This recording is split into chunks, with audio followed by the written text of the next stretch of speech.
ഹേ ചങ്ങായിമാരെ, it's me Atul. Welcome to ടുഡൂസ് vlog. നമ്മളിന്ന് ചെയ്യാൻ പോകുന്നതെന്ന് വെച്ചാൽ ഒരു ലോ ബഡ്ജറ്റിലായിട്ട് എങ്ങനെ ഫിഷ് ഫാമിങ് കൊണ്ടുപോകാനും അത് സ്റ്റാർട്ട് ചെയ്യാമെന്നാണ്. നമ്മൾ ഒരു ലോ ബഡ്ജറ്റായിട്ട് എങ്ങനെ ഫിഷ് ഫാം സ്റ്റാർട്ട് ചെയ്യാമെന്നാണ് ഞാനിവിടെ കാണിക്കാൻ പോകുന്നത്. ഞാൻ പണ്ടോട്ടെ ഞാനൊരു ഫിഷ് ലവറും പിന്നെ ഒരു ഹോബി ലെവൽ ഫിഷ് കീപ്പറും കൂടിയായിരുന്നു. അപ്പോൾ ഞാൻ മുന്നേ കുറേ മീനൊക്കെ വളർത്തിയിട്ടുണ്ടായിരുന്നു. അതിന് ശേഷം ഞാൻ അബ്രോഡ് പോകേണ്ട ആവശ്യം വന്നിട്ട് ഫിഷിനൊക്കെ കൊടുത്തു. പിന്നെ ഞാൻ അത് ഡ്രോപ്പ് ചെയ്തിട്ട് തിരിച്ചു വന്നു. എനിക്ക് തിരിച്ചു വരേണ്ട ആവശ്യമുണ്ടായിരുന്നു. അങ്ങനെ അത് ഡ്രോപ്പ് ചെയ്തപ്പോൾ ഞാൻ എൻ്റെ പാഷനെ എങ്ങനെ പ്രോഫിറ്റബിൾ ആക്കാൻ നോക്കി. അങ്ങനെ ചിന്തിച്ചപ്പോൾ ഞാൻ വിചാരിച്ചു എന്നാൽ പിന്നെ ഒരു ഫിഷ് ഫാമിങ് സ്റ്റാർട്ട് ചെയ്യാമെന്ന്. അപ്പോൾ നമ്മൾ ആദ്യം ഒരു ലോ ബഡ്ജറ്റ് സ്റ്റാർട്ട് ചെയ്തിട്ട് എങ്ങനെ അത് പ്രോഫിറ്റബിൾ ആക്കാം, അതിനുശേഷം എങ്ങനെ അത് കുറച്ച് ലാർജ് സ്കെയിലാക്കാമെന്ന് ഞാൻ അങ്ങനെയാണ് നോക്കുന്നത്. പിന്നെ ഈ ഫിഷിനോടും നമ്മളെ ഫിഷ് ബ്രീഡിങ്ങിനോടും ഒക്കെ താല്പര്യമുള്ളവർ എൻ്റെ വീഡിയോസ് പരമാവധി കാണാൻ ശ്രമിക്കുക.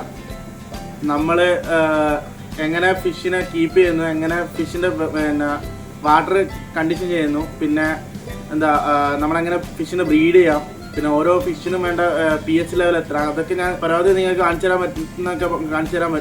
തരുന്നതാണ്. ബ്രീഡിങ്ങിനെ പാർട്ടായിട്ട് നമ്മൾ വീഡിയോസ് ചെയ്യുന്നതാണ്. പിന്നെ എൻ്റെ വീഡിയോസിൽ വരിക ഫിഷ് ഫാമിംഗ് റിലേറ്റഡ് വീഡിയോസും പിന്നെ ഫിഷിങ്, പിന്നെ കുറച്ച് എൻ്റെ ഡെയിലി വ്ളോഗ്സ് അങ്ങനെയൊക്കെ ആയിരിക്കും എൻ്റെ ഈ ചാനലിൽ വീഡിയോസ് ആയിട്ട് വരുന്നത്. അപ്പോൾ നമ്മൾ ഇന്ന് ചെയ്യാൻ പോകുന്നത് ഫാമിലേക്കുള്ള ടാങ്ക് സെറ്റിങ്സും പിന്നെ അതിനകത്തേക്കുള്ള വാട്ടർ കണ്ടീഷനിങ്ങും ആണ്. ബ്രീഡിങ്ങിന് വേണ്ടിയിട്ട് എങ്ങനെ വാട്ടർ കണ്ടീഷനിങ് ചെയ്യാം, പിന്നെ എങ്ങനെ ഒരു ബഡ്ജറ്റ് ഫ്രണ്ട്ലി ആയിട്ട് എങ്ങനെ ഫിഷ് ഫാമിങ് കൊണ്ടുപോകാന്നുള്ളത് നമുക്ക് നോക്കാം. അപ്പോൾ ഞാൻ കുറച്ച് പ്ലാസ്റ്റിക് ഡബ്ബയൊക്കെ വാങ്ങിച്ചിട്ടുണ്ട്. അപ്പോൾ അത് ബ്രീഡിങ്ങിന് വേണ്ടിയിട്ട് എങ്ങനെ അറേഞ്ച് ചെയ്യുന്നതെന്നും പിന്നെ ഡേ ബൈ ഡേ ഞാനിത് അപ്ഡേറ്റ് ചെയ്യാം. അപ്പോൾ പറഞ്ഞ് രേഖടിപ്പിക്കുന്നില്ല, നമുക്ക് വീഡിയോയിലേക്ക് കിടക്കാം. ഇതാണ് ഞാൻ 12 എണ്ണം വാങ്ങിച്ച പ്ലാസ്റ്റിക് ഡബ്ബ.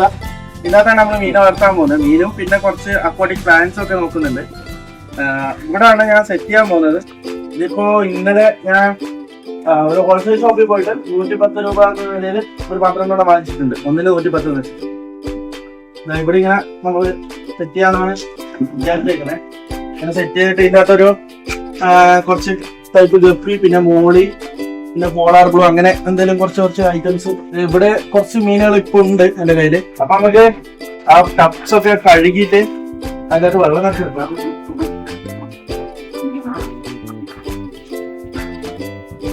ഞാൻ ഓൾറെഡി ഒരു പ്രാവശ്യം കഴിച്ചതാണ്, ജസ്റ്റ് ഒന്ന് കഴുകുന്നേ ഉള്ളൂ. നേരത്തെ ഒരു പ്രാവശ്യം നമ്മുടെ പൊട്ടാസ്യം പെർമാനേറ്റൊക്കെ ഇട്ട് കഴുകി ഉണക്കി വെച്ചതാണ്. അപ്പൊ നമുക്ക് ഓരോന്നിലും ഇങ്ങനെ വെള്ളം നിറച്ച് വെക്കാം. ഈ സൈഡിൽ നമുക്ക് മീനിന് സൈഡിൽ ചെയ്യാം. ഇത് നമുക്ക് പ്ലാന്റഡ് പോലെ ഒരു സെറ്റപ്പ് ചെയ്യാം. ഇതിനകത്ത് മണ്ണ് നിറച്ചിട്ട് കുറച്ച് കറിയൊക്കെ ആക്കി മണ്ണും പിന്നെ ചാണകവും മിക്സ് ചെയ്ത് അതിലൊരു ഇട്ടിട്ട് ലെയർ ഇട്ടിട്ട് അതിൻ്റെ മേലൊരു കുറച്ച് പൂഴി ഇട്ടിട്ട് ചെടി നടാം. വെള്ളം കണ്ടീഷൻ ചെയ്യാൻ വേണ്ടിയിട്ട് നമുക്ക് കുറച്ച് ബദാമലയും പിന്നെ വാഴയിലയും കൂടി കഴുകിയെടുക്കാം.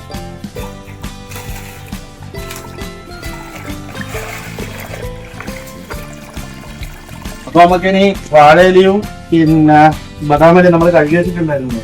അതൊക്കെ നമുക്ക് ഓരോ ടബിലും പുറത്തോട്ട് ഇട്ട് കൊടുക്കുക. അത് ഈ വെള്ളം കണ്ടീഷൻ ചെയ്യാൻ വേണ്ടിയിട്ട് ഇടുന്നതാണ്.